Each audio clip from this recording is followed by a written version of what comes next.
Hi everybody, it's Coach Cliff, and I told you yesterday that I would create a video on how to run your first or your fastest 5K ever. Now, the reason I chose 5K is because it's a popular race distance, and it's kind of the first easy one to do. There's 5Ks, 10Ks, half marathons, marathons, and ultras, which are 50 and a crazy 100-mile races. But a 5K is 3.1 miles.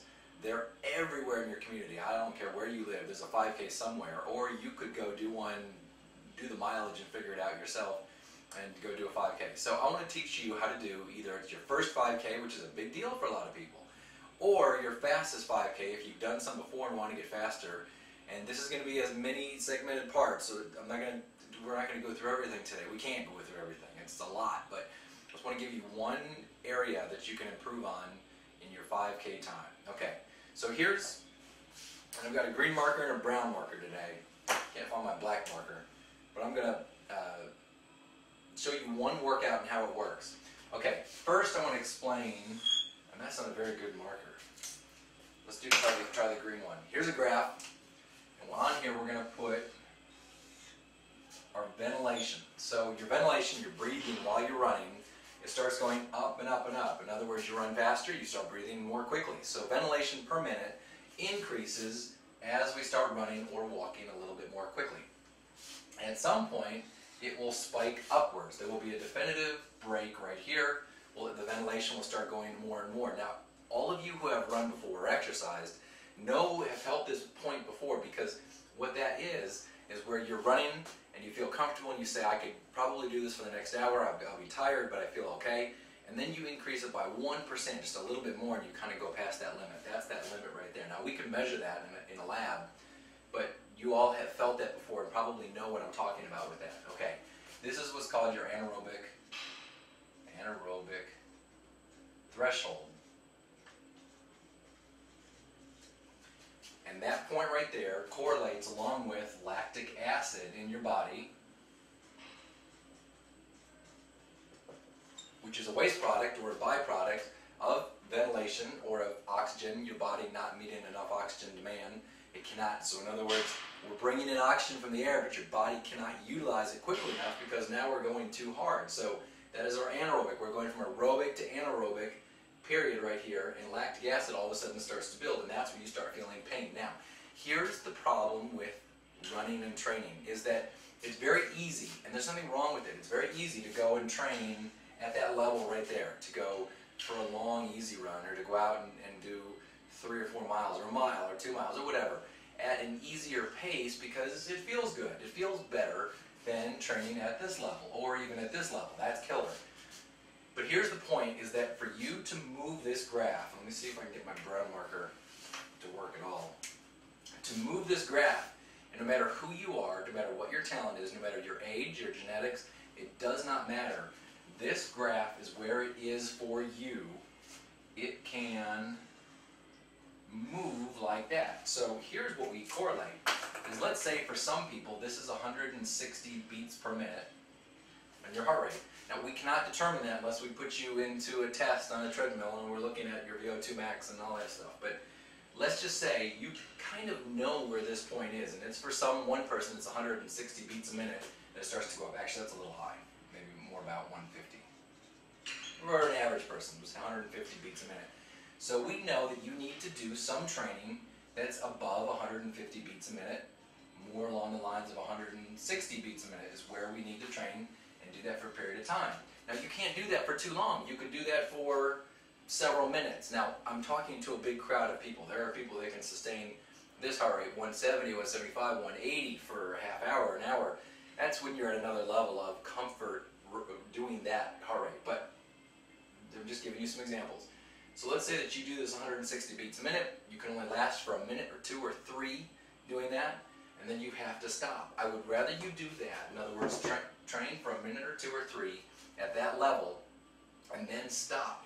So here's what that looks like, is one workout, one idea, one way to improve this anaerobic threshold so that you will run a faster or more comfortable 5K. And you know what? This will help you lose weight too, and feel better, and be more powerful, and be stronger, and everything that comes along with it. It's not just how to run a faster 5K, that's the title of this, but it's also about how to be more fit and to be more lively and have more power and have more pop. And so training at this level is important. Here's one of the ways to do it. Now, other coaches that are out there, running coaches, if we line up 10 coaches, we're going to have 10 different workouts. Here's one easy workout that you can do. 6 to 12 by 400 meters on the track. You can measure that on the road. 400 meters is about a quarter mile. And we're going to rest for 1.5 minutes. Can't write. 6 to 12 by 400 meters with a 1.5 minute rest. So one time around the track, 6 to 12 times. Start with 6, and the next time you do it, the next week, maybe this is a twice a week workout. Probably if you're training, we need to have a little bit more variability. So let's say we do this once per week. 6 400 meters, and when you go to the starting line, it's once around. So you start, go all the way around the track, get to the finish line, and you stop, and you stand, bent over, huffing and puffing is fine, for a 1.5 minute rest. And when your watch says a 1.5 minutes, you go again. At what pace? That's the question, is what pace is this that you should run? Well, look at your heart rate, and again, I'm giving you a number that is different for everybody. So 160 is not necessarily what it needs to be, and for a lot of people watching this, it's probably going to be higher than that. Here's how to figure this out, is that if your 5K race pace now is, and I'm just giving you a number to make it simple math because I know everybody's different than this, and this is a slower-ish time. It's not that it's a bad time, it's just it's a time that is easy math for us to do. Let's say your 5K race pace is 10 minutes, and if it's 3.1 miles, it'll take you 30 minutes and 30 seconds to finish a 5K. So that's about what that is. And a lot of people here can run faster than that, certainly, but 10 minutes per mile. What I would like to tell people to do is decrease this by 1 minute, 9 minutes, and then we divide that by 4, which, help me somebody, comes out to 2 minutes, 2:30, 2:25, 2:15. 2:15 per lap, and that's what you should do your 400 meters at. So you're going to do 2:15 pace for 6 of them, and you're going to rest for a 1.5 minutes. Now if you go do that tomorrow, that's not that hard to do. Then what I would want someone to do is the next time they came to the track, the next week, we would say, well, let's do 7, let's try to break this down to 10, I'm going to keep that rest the same. And then we keep bringing this up, we keep bringing this down, keep this the same for a little while until we start getting really tough, and then we can bring that down to a 1 minute rest if we want to. In other words, there's 3 different variables that we can change to make this different. And what happens is that this brown line keeps going out and out, which what it shows is that if you were running, if you were working out, or this break in the point right there was 150 beats a minute, now at 150 beats a minute, you are running faster at 150 beats a minute. And the only way to do that is to do a workout like this, is to run faster than your pace and to push your body into this level.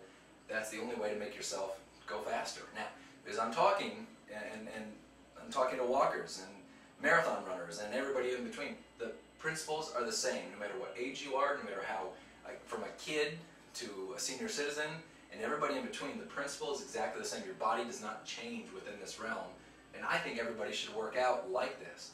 So we just do little bursts of energy to improve this so that you can live your daily life better, more effectively. You can do a 5K faster, you can do a marathon faster, and by the way, we'll get into marathon training.